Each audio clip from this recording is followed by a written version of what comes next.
Welcome everyone who is here live and listen to the recording. I'm Top Hat Cat. I'm joined with three fellas here from the Titanforge team. We're going to talk about their project and sort of get a deep dive on everything that they have going on.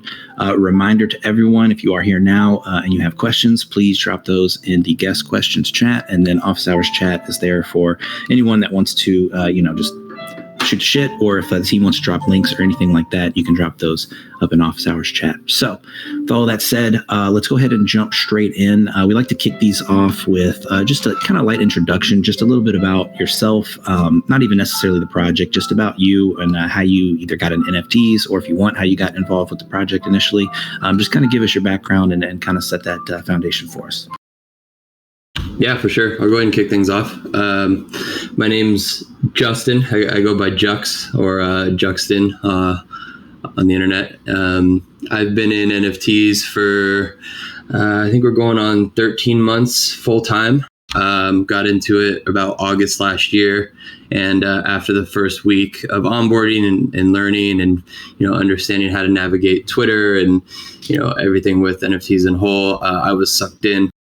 And by December of last year, I worked my way, after taking a bunch of pro bono gigs in community management, landed me some full-time positions in Web3 doing networking communication. So I've been full-time for about 10 months professionally, as well as the extra months of just being a DJ, trading and learning the ropes of everything.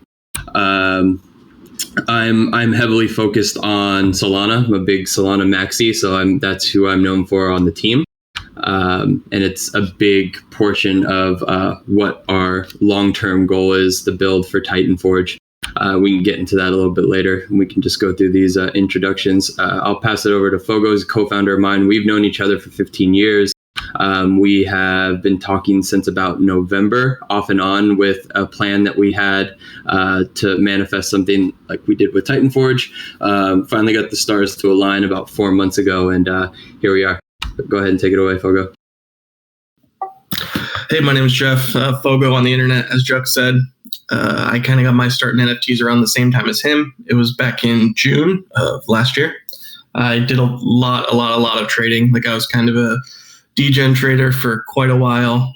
I've helped some projects along the way, and we wanted to really put our fingerprints on something, Jux and I, so we decided to start this project. We've been working on it actively for 4 months and discussed it for much longer than that. I'm not going to do such a long introduction as Jux, but that's about it. Cool. Simon? Yeah, I guess I'll hop in. What's up, guys? My name's Simon. So I'm a developer, and I got into the space about 2 years ago, I'd say. Before that, I was doing more data analytics and finance stuff. And I guess I got started for real last December is kind of when I started advertising myself as a developer to people. And since then, I've helped quite a lot of good projects launch with good founders, good people, good intentions. That's my number one thing. So a few, I don't want to name drop everybody, but a few would be champs, like Champ Graham. I took care of staking for his community. Then Cyber Gorillas, one of the first P2Es, I helped them revamp their staking for their staking V3. And I met Fogo and Jux maybe, who knows, 6 or 5 months ago, and then we just started chopping it up, and I guess we'll tell you guys that's what's coming up next, so I'll hand it off from here. Awesome. Yeah, appreciate the background, everybody. 15 years of friendship. That is crazy. That's awesome. It's beautiful. I hope running a project together doesn't make you guys want to strangle each other at the end of this. But yeah, that's awesome, man, to build on a friendship. I guess give us sort of a really high level, so almost elevator pitch, condensed kind of idea. So what is Titanforge? What's the goal of the project? And just really general, just really vague. Yeah, for sure. So, long term, starting from the big vision is we're working our way to a sort of 2D side scroller browser game that has cross-chain interaction between ETH and Sol. So that's what we're working towards. Front facing, what is being brought to the public eye right now is phase 1, which we have sort of dubbed like the attunement phase. We've minted 8,888 supply Kobolds, prospectors, that you are using as sort of your earners to play through phase 1, to work your way to obtain everything necessary to forge your Titan. So Titans are actually the Genesis project. So we're doing things a little in reverse, where Genesis projects are usually the first one, and then you end up having like a baby or a girl or a mutant or whatever comes secondary. We are starting with, I guess you can consider them a secondary. We call them the earners, Kobolds. And then you're using those through the prospecting game that we have, which is through soft staking. And work your way to the Titans. We'll go through the same sort of attunement on the Solana side. And once we have cultivated all the Titans necessary, we will then move on to the game I had spoken about initially. Interesting. Okay. Yeah. Appreciate that. Yeah. Interesting to kind of go with the secondary collection first, and for kind of pointing out the difference there. This will be, I'm assuming, a play to earn type game, since we're calling Kobolds earners. Would that be right? So we've dubbed it play P2EXP. So it's play to experience, because we're not opening up LPs for the native token ingot that you'll be accumulating through prospecting through the mines. So we don't really consider it P2E at the moment. We have spoken with one of our advisors about entertaining aspects of that later on. But our goal right now is more so about just getting people involved that truly want to play the game and aren't looking for like their primary to be earning passive income. Awesome. Yeah, got that. Yeah, appreciate it. Okay, so cool. Awesome. Let's talk a bit about the 2D side scroller browser game. Do we have ideas or sort of like a demo or anything for like what type of gameplay that's going to look like? Are we talking like Mario? Are we talking Mario Maker? Are we talking Castlevania? Like what type of side scroller are you thinking? So what had happened was a few months back when we were putting all the pieces together, Simon decided to listen to our vision and what our scope was, and came to us with a passion project that he had been working on for a while. And once we saw that and saw his vision, it went hand in hand with what we wanted. And so that's when he hopped on as equal partner, part of the team, and we had essentially entwined his passion project into Titanforge. So we've seen demos and we know what it entails, but it's something at this point where we're not really using that as like the marketing tactic right now, because there's like several other phases to go through for us to showcase our talents, bring to light what's being built, and then sort of bringing that in and teasing that later down into phase 2. Gotcha. As far as the style of game, it's more like a JRPG or like an old school RPG where there's gear and progression, skill trees, kind of like heavily MMO inspired, like WoW with skill trees and class specializations and things like that. That's the ultimate like goal and direction. Gotcha. Okay. So yeah, I got you. So like a side scroller JRPG. It's almost like a Maple Story type deal, if you guys are familiar with that. Exactly. Okay. Simon loves Maple Story. All right. Yeah, I haven't played it. I know it exists. It's been around forever. It has some pretty involved fans. Has a cult following. So yeah, I get the allure of those type of games. Well, cool. Okay. So Soul and Eve. Talk to me a bit about that. I haven't. From my memory, I can't think of any like omni-chain games like that can be run from different chains, but kind of is it going to be Soul players are playing alongside ETH players, or kind of talk me through that? What does that look like? Yeah, I can hop in. I guess I'll also emphasize the points that I think might be cool for people to listen in on. So there are different phases to the rollout, right? So right now we're technically in phase 1, and what that includes being able to send your kobolds on missions, being able to soft stake for the in-game currency, which is on chain as well. Being able, I guess let's talk about the missions, right? So the missions all play into the ecosystem in the sense that you have this unique identifier as your kobold, right? Your kobold has levels, your kobold has HP. and your kobold also has like a daily yield that's affected by the HP. So just stop me from getting too technical, right? But kobold token yield is heavily influenced by the level and the HP of your kobold, and that questing system for now is done off chain. We could have put it on Polygon, similar to Avagachi, which actually our structure is super similar to Avagachi. But we could have put it on chain, but I think it'd be confusing at first for people to hop between Polygon and ETH. So for now, it's off chain. Right, so you level up through these missions. There's in-game mechanics based on damage, based on the levels you are, and the scaling is all taken care of. If you want, I can get into that, but I'll just like fast forward a little bit. So anyway, you're earning these tokens, you're going on these missions.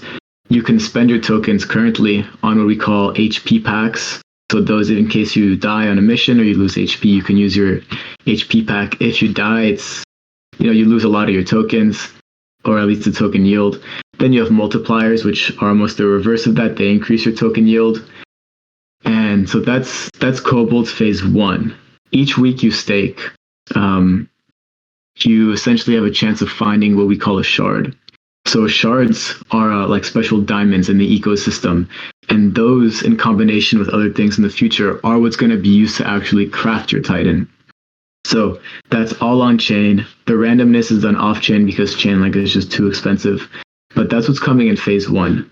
And when we say merging with Sol, the way that ecosystems are right now, and just the nature of the EVM or the Ethereum virtual machine and such, it's not really possible to make a scalable on-chain game that includes like multiplayer action, because it's really expensive. And you don't really want to go that route if there's a better way. There are better ways to do it. So the interplay is going to be done off-chain, but with on-chain validators, if that makes sense.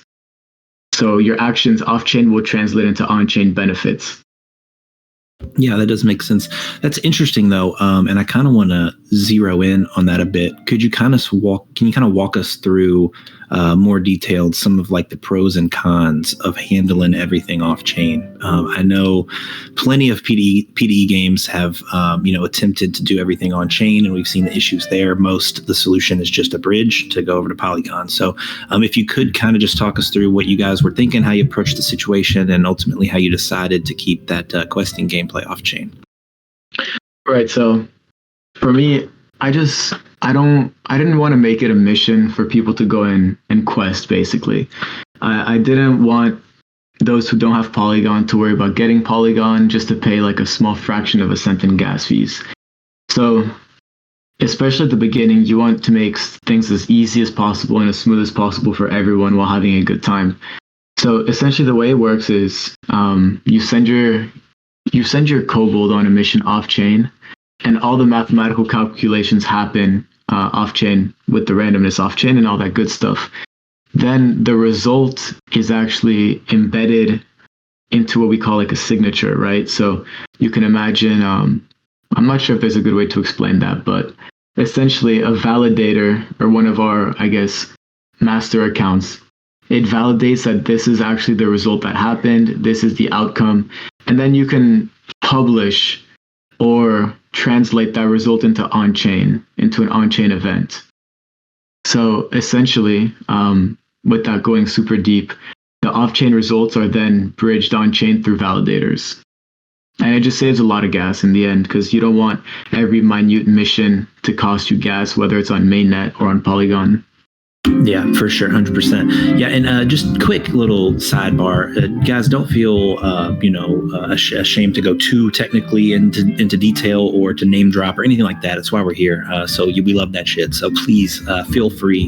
And if you ever do go way too far off the rails, I will be more than happy to be like, hey, I don't understand that shit. So speaking of which, can we actually clear up a little bit? So the validation, it almost seems like the quest results are being calculated and kind of the results are being reached off chain privately, and then the validator sort of confirms that that is the final result. Am I understanding that right? Or is the validation more to show that, you know, the results of the mission are untampered with? I just throw it out just because, you know, on chain, one of the things that people champion with that is like, you know, you can see all of it. You can see the exact, you know, happenings. Whereas if it's happening privately behind closed doors, people could, you know, lose trust in the system. So just trying to get some clarification there. Right. So two things, and I'm really glad that you mentioned that actually. One, currently all the results are done off chain privately, right? At that point, it's whether you trust in the team to have integrity. We really have no reason to tamper with results. So at the end of the day, we're just using like crypto hash functions and random variables and such to calculate results based off the algorithm that we have, which is public. So it isn't, so that part, yeah, it is completely private. Then I guess the cool part, which I really wanted to get into, is I got really inspired, but for those of you who know Avagachi, by Nick Mudge. He's the author of EIP 2535, which is the diamond proxy standard. And so this game or ecosystem is basically encapsulated into what we call a diamond, which is a very, very modular proxy contract. And for those who that may be confusing, all it means is that we can change the game and improve it moving forward. It's not a static contract, it's a proxy. So if you combine that in combination with, I'm pretty sure I read this, I don't want to spread false info, but there's a new opcode that's being placed into one of the Ethereum merge updates, which is going to basically give us a random variable. So, you know, now you have an upgradable contract that can be modified through time, and you have this on-chain randomness that hopefully is going to come soon. So all that to say, if the time is right and it's economically and financially stable, it's probably going to be all moved on chain. We just don't really want people to spend money on this. If it's not, I don't know. I think you need to be as financially, you have an incentive to your holders, right, to look out for them. And in my opinion, this was the best way to do it for now. And if you remember back when kind of like the Wolf game clones were all dropping, when you had to pay gas every single thing you did, it eventually became unfeasible to continue playing. And so we didn't want to run into that either. It's kind of a balancing act between going on-chain and saving people money who are playing so that our game is more sustainable. And to like push for further down the line, that is another big reason why the implementation of Solana is involved in our scope, because of the high transaction speed and the low cost. We are in the process of finding the right dev team to work with full time to sort of entwine the two chains and see how much we can do on chain. And it would be innovative tech because, like you said, it hasn't been done before. Worst case scenario would be a lot of off chain implementations. Yeah, cool. I'm going to try and censor myself a bit because you said you're a Solana maxi and I'm not that. But no, I get it all the time. It's okay. I was gonna make a joke. You said you're gonna try and find a team that can do that. I was gonna say good luck because nothing works on Solana, just in my experience. Well, just without like, and I forced him to call them the poor traits. I just made it happen. We totally give in to the narrative. It's great. Like I said, I've been full-time working for 10 months on Solana, and I've gone to about half a dozen IRL events, hacker houses, and NFT events across the country over the last 10 months. So I've made a lot of really good, strong connections with really like top-tier devs. Like I'm a phone call away with speaking to Solana Labs directly, which is the direct dev team for Solana herself. So it's just a matter of like finding the right team that has the time and the interest to commit full time to doing what we're doing. So we have the connections. It wasn't just like, oh, Solana's cheap and easy. Let's use that. It was more so like me being able to bring to the table of value what I can. And it's the network that I've woven over the last year. Gotcha. Yeah, it makes a ton of sense. And then, obviously, I'm memeing a bit. It's easy. I love it. It's kind of just easy to go with the flow. But yeah, man. Absolutely. If you would have said your reasoning was Solana Summer, I'd have been like, oh, man. Would you have just disconnected the call if I said I was a Cardano maxi? Oh my God. No, I would have actually just had a ton more questions for you because I haven't met one. So it would be like they don't exist, I don't think. Right. It would have been like they're an anomaly. Amazing moment. Yeah, I would have locked in on that one. All right, cool. Well, okay. So I guess we kind of covered some more technical in the weeds nerdy stuff. So maybe we can kind of zoom out a bit and just kind of look at the whole scope of the project. Okay, so the first mint it's live now, right? Correct. Yes. Okay, cool. So right now you can go out, you can mint your kobold. These are your earners. Your earners are going to go questing. It's soft staking, and they're going to earn experience and tokens. You can use occasionally get shards. The shards can be used to craft the Titan. What do we do with the Titan? Seems like that's kind of the carrot at the end of the stick, at least for phase one. So let us know, like, why do people want this Titan? Why is it important? And why should we be questing every day to try and get the materials to get one? Yeah, so the Titan's based off of the Titan shards that you accumulate because you need 3 of the same element. That's going to decide what faction of Titan you have, and then that is going to correlate directly into the browser game. So that's your actual like player within the game. So you're basically like playing through the attunement, playing through phase 1 to acquire your game piece for the browser game in phase 3. Gotcha. Okay, so that's going to be the utility of the Kobold is strictly to get the materials for the Titan, and then going forward, most likely the Titan is going to be your utility piece from that point on. Or will this Kobold still have a function, or can you make more Titans in the future? Or, what will the Kobolds do once you have a Titan? Correct. Yeah. So we're in the land right now where we have a lot of different routes that we can go as far as gamifying the future for Kobolds. So we have a ton of different routes that we're entertaining. Initially, our direct goal was to require the prospector to burn their cobalt in the forge in order to obtain their Titan. But we are now also trying to gamify that system with giving people sort of like choose your own adventure option, and finding ways for not there to only be a use case for cobalts, but for the ones that people decide to choose the route of not burning their cobalts. Which we're assuming are going to be more of like the rarer ones, the cooler, like visually looking ones from the art perspective, into sort of like collector's items that will hold benefit later down the line. Yeah, we didn't touch on it, but the art is really, really good. So we can completely understand someone not wanting to burn them. Yeah. So just another like soft flex here. We spent a ton of time on the art itself, and our full-time artist is one of the original artists of Ether Orcs. So we've been having a lot of fun, even just from that perspective, seeing what he's been bringing to the table.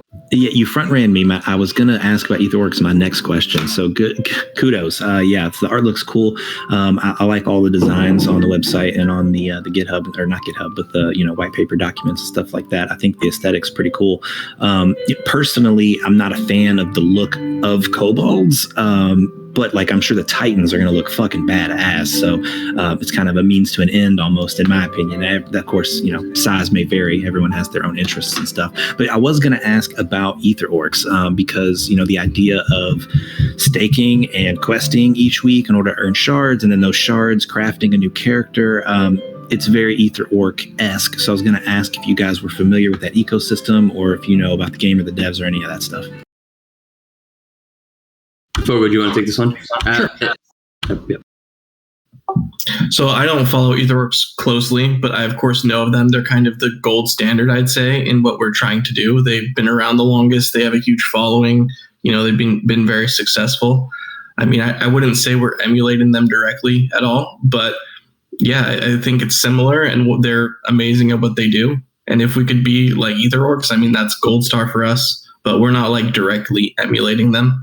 We're kind of more looking towards like MMO type vibes, with class progression and things like that. Whereas I know they've dropped a bunch of like kind of like subspecies like shamans and warriors and stuff. Yeah, exactly. Yeah, so Etherworks is a tough one. MVHQ was really, really heavily invested emotionally and financially into Etherworks. I think we're all Etherworks maxis, and I think they kind of, in a way, served as a bit of a martyr, if that's not too harsh of a word to use. But I mean, they were the first to do a lot of things, and we kind of found out that like L1 gaming is just not feasible. You know what I mean? Like between them and Wolf Game, I think it kind of like opened everyone's eyes. Like we're not there. We really are early. And then they also, like you mentioned, the subspecies. You get your shards, and that was was their plan to sort of expand the supply and the ecosystem was through the shards and stuff. So, and people had their feelings about that as well. So, expanding the supply, trying to play on L1, they were kind of the pioneer in a lot of ways, and they took the L for everyone else to kind of learn. That maybe that's harsh too. I don't think Either Works is dead or anything. They still got their crawls, they still got fans and stuff, but in a way they did take some severe blows just by trying new things, experimenting, and breaking shit. So now everyone else can kind of look at that, see what they did wrong, and kind of learn how to improve upon that. Would you guys kind of agree with that sentiment?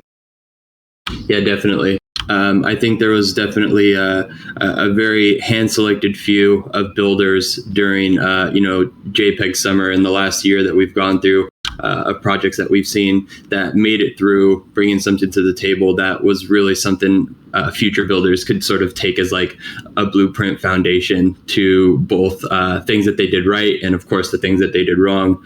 I'm still extremely bullish on the Wolf Game team and have held, and it has introduced me into meeting people in, G Money's community, and the networking effect of being in promising projects is massive outside of the tech that's being built.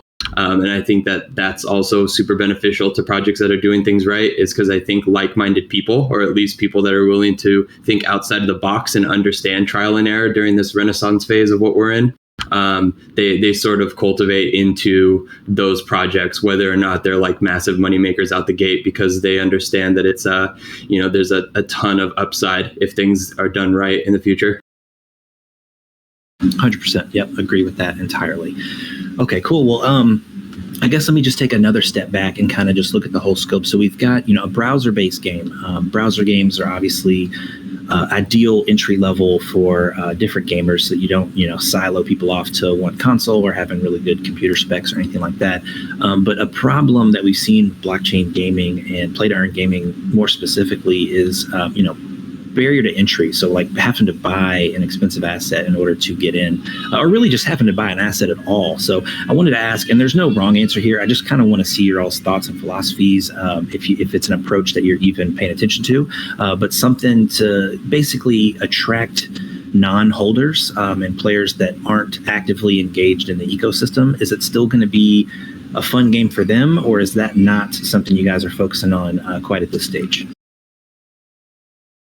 Yeah, so we've been discussing that. That's actually one of the more recent topics that we've discussed, is the incentivized aspects of getting people on board that aren't on board right out the gate, so they don't feel like they're behind, or constantly feeling like they need to like spend money to get ahead, or doing things that probably aren't the most appealing in order to like feel like they're in the right position to stay on top of the curve with everything that's being rolled out.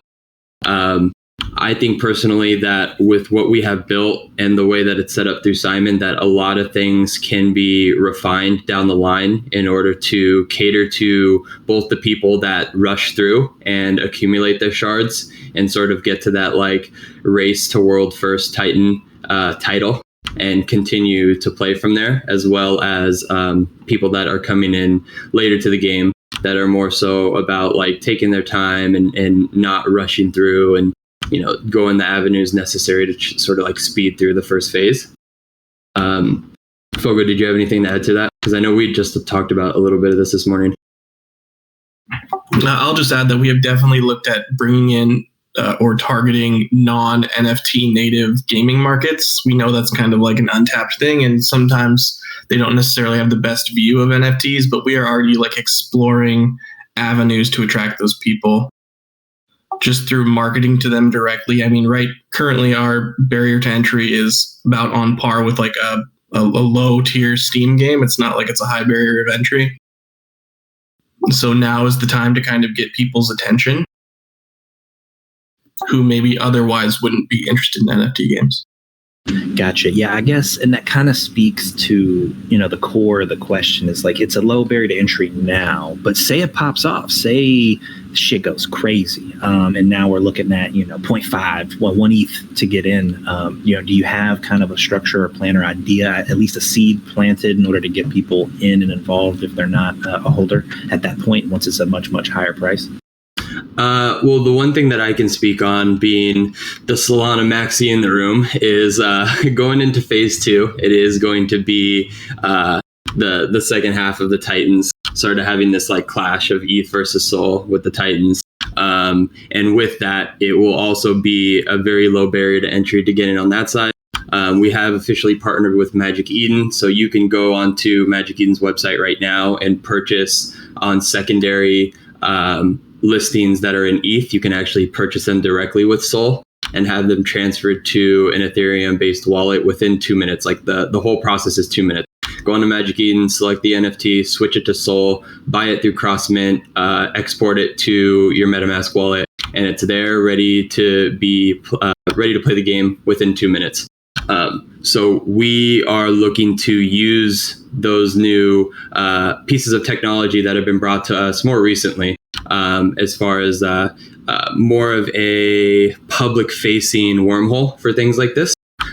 Using that to our advantage when it comes to onboarding new people. If it comes down to a thing where, yeah, I mean, that's kind of best case scenario. If like a month from now, the floor is in ETH and we still have like another month left of phase 1 for people to go through the attunement, it would sort of just be a thing of like, sit on your hands for a little bit, like stay involved. We don't want you to overexpose yourself and put yourself in a financial hole.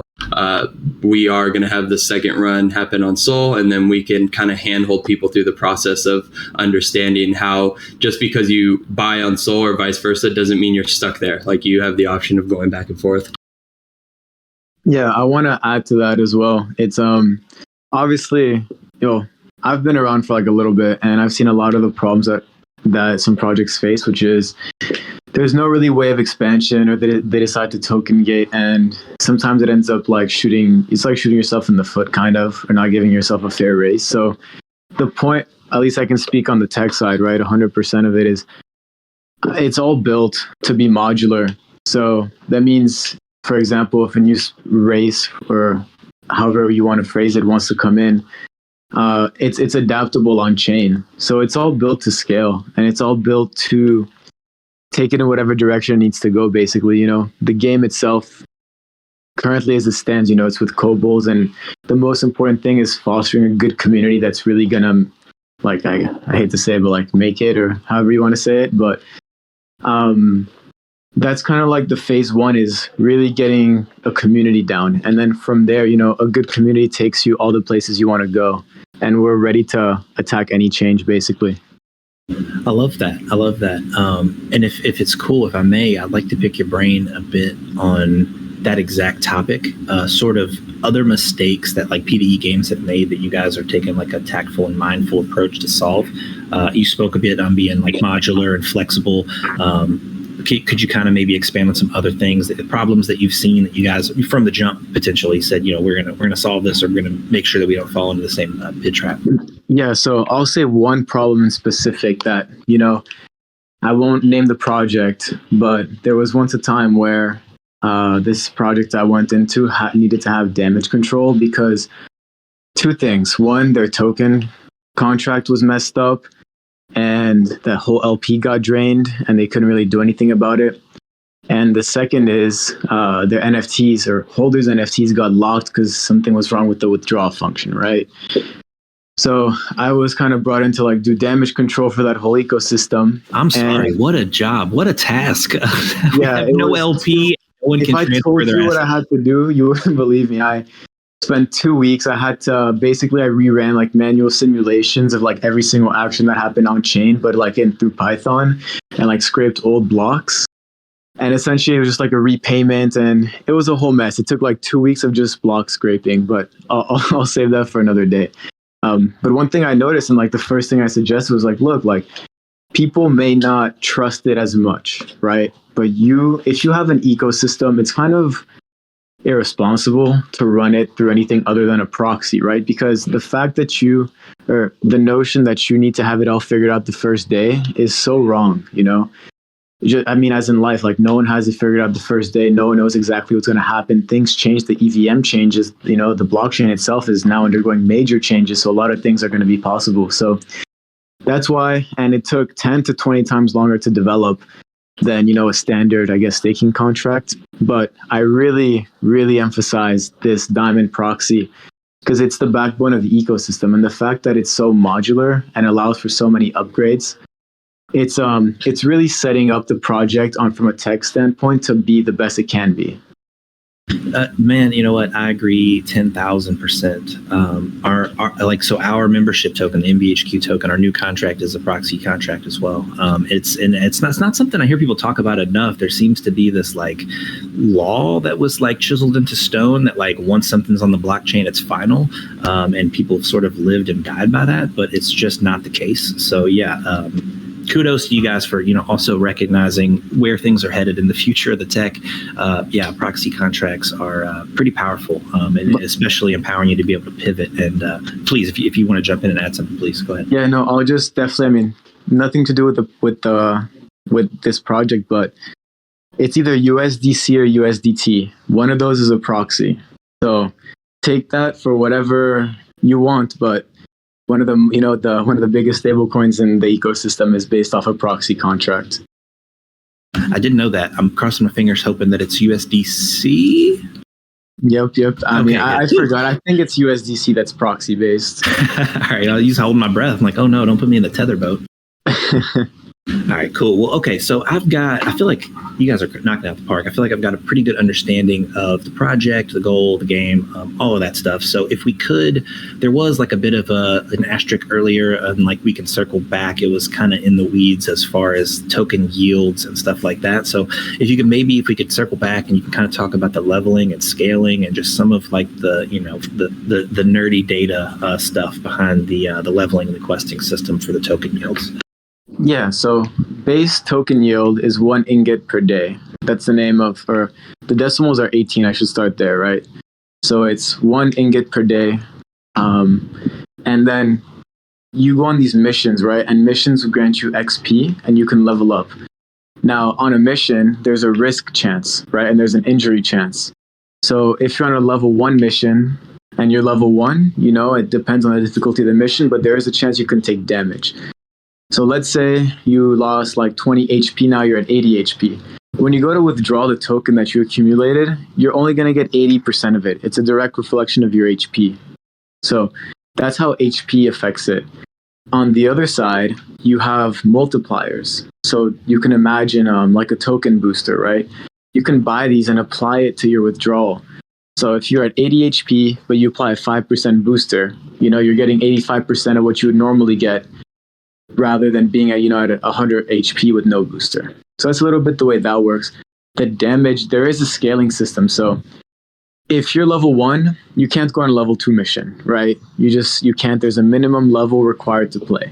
But if you're level 2 and you go on a level 1 mission, then it's almost like a step function for those of you that are familiar with that.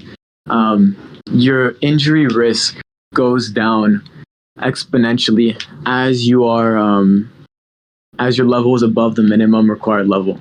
Right, you're just stomping out the level 1, no name NPCs, right?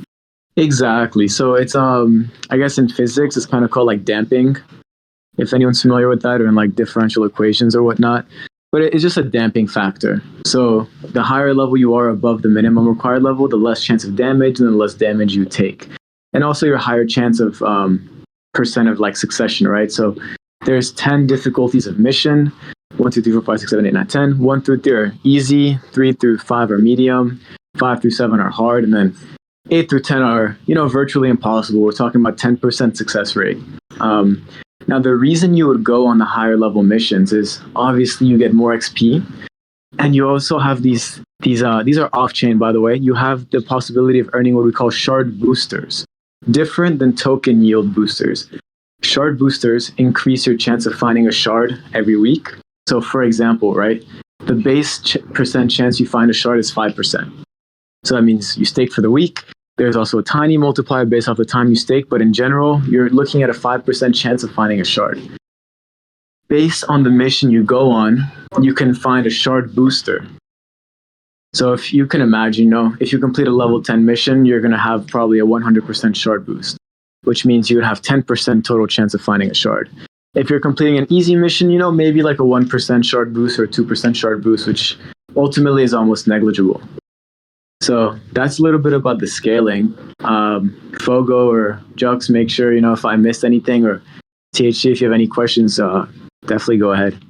Just real quick, I appreciate your sort of engineer brain, how you approach stuff. It's a really, like, one of those parts is just a really simple, like, gaming concept that I think we've all understood since we were like 10, but you're like approaching it like it's physics. I love that, man. Like, props. I love that shit. I think that explains it pretty good. If it's okay with you guys, can I just ask like some rapid fire, just like miscellaneous, like one-off questions? Yeah, for sure. All right, cool. So can you heal without buying HP packs, or is that the only way to recover health?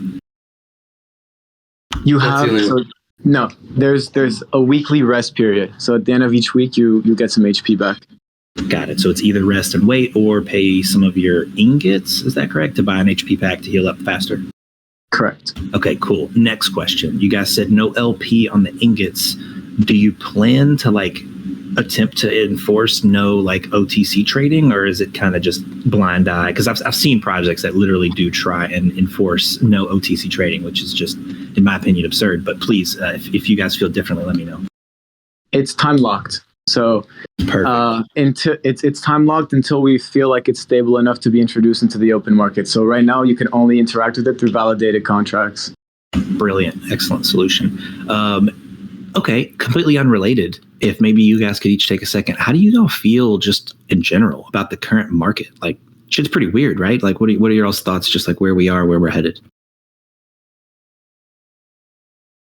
So go jokes. I'm kind of hogging it. So no, yeah. I just took a big deep breath on that one. We've seen better days, but I feel like growing pains are necessary for us to have leg ups, right? It can't be up only forever. It's not going to be down only forever. If you are, if you're in any mindset where you believe in the tech and you believe in the long-term benefits of this space, it's not a matter of if, it's just a matter of when. So we're definitely seeing some rocky times right now. Macro conditions aren't great whatsoever. The state of the planet is, not the greatest right now, and we're dealing with a lot of the repercussions from COVID year. But for me, I think based off of a lot of the people that I've been involved with, not being a crypto native myself, I'm fairly new to the space. I got onboarded through NFTs. These are the times to really buckle down and build some cool shit and get ready for the next leg up. And I think if we can, cultivate a true community and a following that believes in the vision that we have and enjoy the experience that we're bringing to the table, I think it's only going to be more worth it to us in the long run to look back at like being able to grind and grit through times that, we're essentially like working against the grain with the state of the market.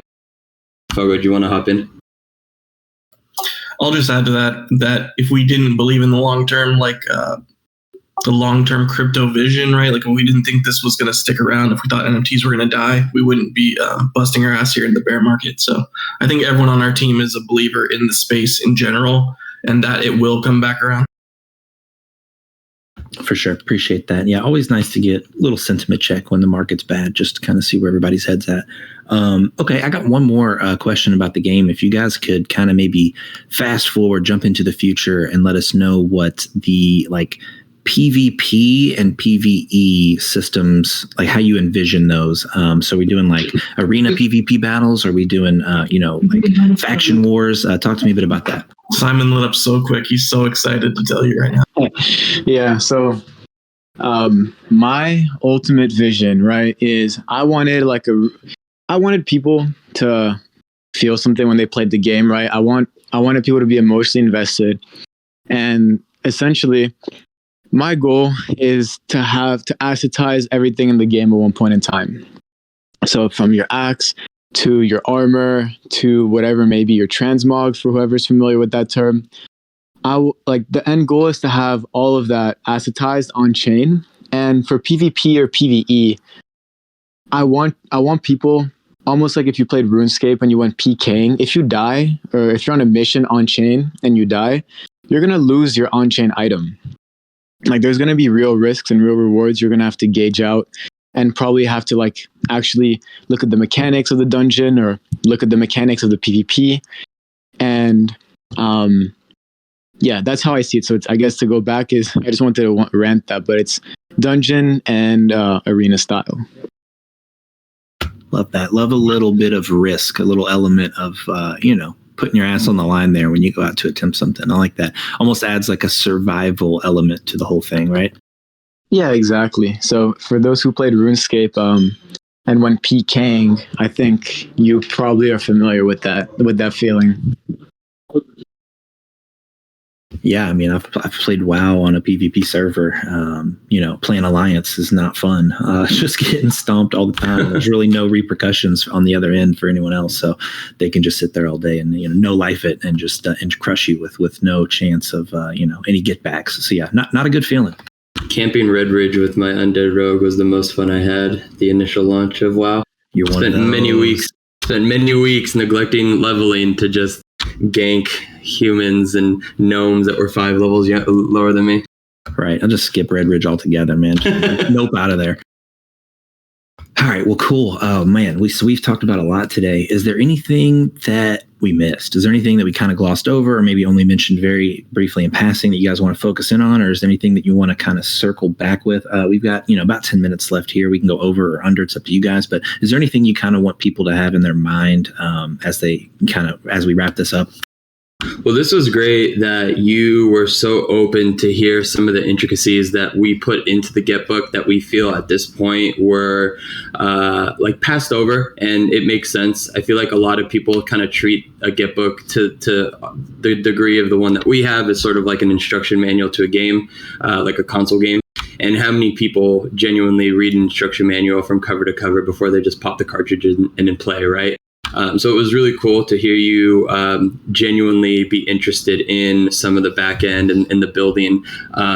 So we're in the process right now of sort of trying to find the best route to be forward facing for the general public and majority of the consumers out here in NFT land to better understand what we're building without sort of needing to go down the routes that we just did. So sort of just like simplifying it and having it be a little more like vivacious and colorful to bring to the table. Because I think that was sort of like where, if there was anywhere that we feel like that we've like fumbled the ball a bit, it was that. It was like us being so bullish and understanding like how cool this was and what we were building, and not really painting the right picture for the general public, because I feel like 9 out of 10 aren't going to be interested in the things that you were asking about. So it was actually a super nice like change of pace for us to come into this and you be interested in that. So I really, really appreciate that. Welcome into the walls of MVHQ, baby. We care about that shit. Appreciate you wholeheartedly. Jeff, did you have anything?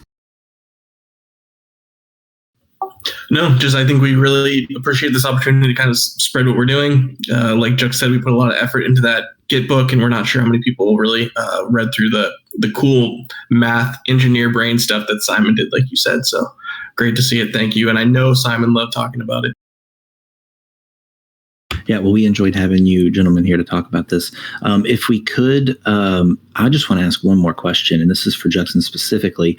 I just kind of, if you were to look into a crystal ball, right, 15 years in the future, we're living in a utopia. We were all right. We were early. Crypto runs the world. Everything is integrated with blockchain technology. How do you see that future, and why is it on Solana? I'm extremely bullish when it comes to blockchain gaming. He's going to answer. Yeah, absolutely. I come from a background where I played competitive esports. I've traveled around to play competitive Counter-Strike. Me and Fogo met during the beta of League of Legends. We played a ton of competitive League of Legends. I think he played at the World Cyber Games. He went way further than me. He was better at League than I was. So I have been very bullish on that realm in whole. And a lot of our team is as well.